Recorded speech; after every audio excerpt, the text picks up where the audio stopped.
কেমন আছেন সবাই? হ্যাঁ, তো চলুন আজকে শুরু করছি বুলবুলির একটা ধামাকাদার ডান্স দিয়ে। হ্যাঁ, তো এটা সকালবেলা বুলবুলি একদম গান চালিয়ে নিজের ইচ্ছা মতো নাচছিল। হ্যাঁ, সে ভীষণ নাচতে পছন্দ করে, আর সে বেশ এখন একটা কি গান উঠেছে পাছালে পাছালে, ওটাতেই নাচা শুরু করেছে। ওটা ওর এখন ভীষণ পছন্দ। কিছুদিন আগে মালতী মাসি ছিল, আর কিছুদিন আগে কিশোরী কিশোরী ছিল। তো মাঝে মাঝে আমার মেয়ের টেস্ট চেঞ্জ হচ্ছে, আর এখন এই গানটা ফেভারেট হয়েছে। হ্যাঁ, তো বেশ জোরদার একটা ডান্স বুলবুলি এখন এখানে সবাইকে দেখাচ্ছে। হ্যাঁ, আমি ছিলাম, মা ছিল, হ্যাঁ ওর মেসো ছিল, ওর মাসি ছিল, সবাই ছিল। তো সবাইকে দেখিয়ে দেখিয়ে ডান্সটা করছে। আর মাঝে মাঝে একটু বলছে যে আরেকটু মানে জোরে দাও গানটা। তো যাই হোক, তারপর এটা বিকালবেলার দিকে আমি গেছিলাম গাছে পেঁপে পাড়তে। এটা আমাদের বালকানি। হ্যাঁ, তো বালকানি থেকে একদম হাত বাড়ালেই পেঁপে পাড়া যায়। তো এই যে আমি একটা পেঁপে পেড়ে নিলাম। হ্যাঁ, পেঁপেটা প্রথমে এমনটা ছিল কারণ পাশের বাড়ি একজন কাঠে রান্না করে, তো ওই ধুলো বালিতে আর কি পুরো গাছটাও নষ্ট হয়ে যাচ্ছে। আর তো এটা ধুয়ে আনার পরে এই যে ওটাকে ধুয়ে এনেছিলাম। বেশ দেখতে কত সুন্দর লাগছে, কিন্তু খেতে একদমই ভালো ছিল না।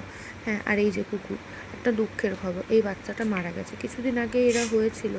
হ্যাঁ, আর তারপরে এই যে মা ফল টল কাটছিল, সব গুছিয়ে নিচ্ছিল। ইফতারে আজকে দেরিই হয়ে গেছিলো আমাদের এগুলো করতে। তো মা তারপরে এগুলো সমস্ত কিছু তাড়াতাড়ি করে কেটে দিচ্ছে, গুছিয়ে নিচ্ছিল। আর এই যে আমি এখানে সমস্ত কিছু আনছিলাম আর একটু একটু করে ভিডিও করছিলাম। এই সাদাটা যেটা দেখতে পাচ্ছেন এটা হচ্ছে দই আর চিড়ে মাখা। এটা বেশ মানে ভীষণ ভালো লাগে খেতে।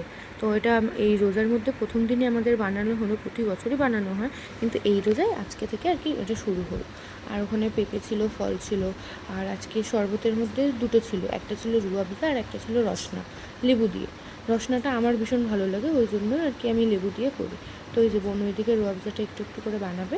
আর এই যে দেখাচ্ছিলাম, এটা ছোটোটাই এনেছে পাপা, কারণ আগের বছরের সবচেয়ে বড়োটা এনেছিল, আর পুরো হাফও ইউজ হয়নি, হাফের বেশি আর কি আমাদের ফেলে দিতে হয়েছিল।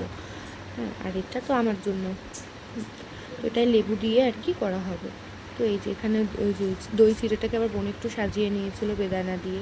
আর ওই যে পেঁপেটা পেরেছিলাম, তবে মানে অত খেতে ভালো ছিল না, মানে খুব একটা মিষ্টি ছিল না, কেমন ছিল। এটা আর কি নতুন গাছের পেঁপে, আর এতদিন যে পেঁপেগুলো খাচ্ছিলাম ওগুলো পুরনো গাছের পেঁপে, ওটা বাড়ির পেছনের দিকে।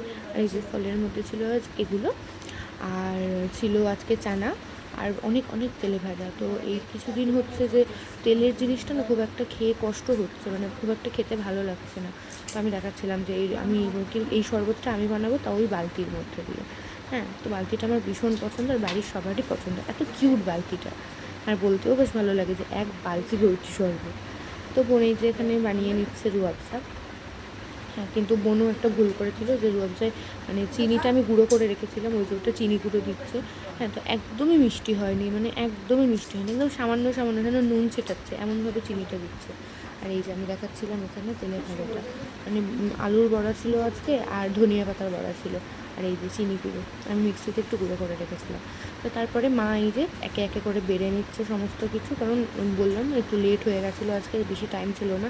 তখন মাইকে অলরেডি মানে আমাদের অ্যানাউন্সমেন্ট চলছে, দোয়া চলছে মসজিদে। হ্যাঁ, আর ওখানে আমার জয়া আর কি বসেছিলো, ওই যে আমি ঘড়িটাও দেখালাম, একদমই টাইম বাকি ছিল না। হ্যাঁ, তো তারপরে মা তাড়াতাড়ি করে সমস্ত কিছু বেড়ে দিচ্ছিল, আর বোন আমি শরবতটাতে আর কি চিনি রসনা লেবু সমস্ত কিছু দিয়েছিলাম, আর বোন জল মিশিয়ে নিচ্ছিল, কারণ চিনিটা তো গুঁড়ো, গুলতে বেশি টাইম লাগবে না, ওই জন্য। তো বোন তারপরে একে একে করে ঢেলে দেবে, আর মা আমাদের প্লেটটা রেডি করে দেবে। এখন না বেশ কিছুদিন ধরে আমার এই তেলের জিনিসগুলো খেতে ভালো লাগছে না, মানে খেলে কেমন যেন একটা কষ্ট হচ্ছে। তো খুব কমই খাওয়া হচ্ছে, কিন্তু আজকে অনেক বেশি হয়ে গিয়েছিলো। তো কাল থেকে মা ঠিক করেছে একদম সবার জন্য একটা একটা করে করবে, কারণ আলুর বড়াগুলো এক একটাই ছিল অনেক বড় বড়। তো তারপরে পাপা ওখানে ধূপ ধরাচ্ছিল, কারণ আমাদের এইদিকে প্রচণ্ড মশা, কারণ একদম বাড়ির সামনেই আমাদের হচ্ছে হাই ড্রেন। হ্যাঁ, তো ওই ড্রেনের কারণে প্রচণ্ড মশাটা বেড়েছে, আর একটু গরম পড়ছে, তো এবার মশার উৎপাতটাও বাড়বে। আর এটা ছিল আমার প্লেট, এই যে একটাতে হচ্ছে রসনা, একটাতে হচ্ছে রুয়াবজা, আর এই যে এত কিছু তেলের বড়া রয়েছে, কিন্তু আমি খাবো না। আর এটা ছিল আমাদের আজকেকার সবচেয়ে ভালো খাবার, মানে চিড়ে আর দই। এটা খেয়ে যেন একটা আলাদাই শান্তি, একটা আলাদাই অনুভূতি কাজ করছিলো, কারণ অনেক দিন পরে খাচ্ছিলাম। এখানে জয়াকে বললাম, জয়া বললো না আমি খাবো না। তো গুলগুলিকে বললাম, বেশ একটু নিল মুখে। হ্যাঁ, তারপর গুলগুলি রিভিউ দিল যে ভালো, কিন্তু আমার জয়া এটা খায় না, পছন্দ করে না। আর কোথা দিয়ে আমার প্লেটের উপরে একটা আপেল একটা তরমুজ রেখে চলে গেছে একটু একটু খেয়ে। আজকের মধ্যে এইটুকু, টাটা।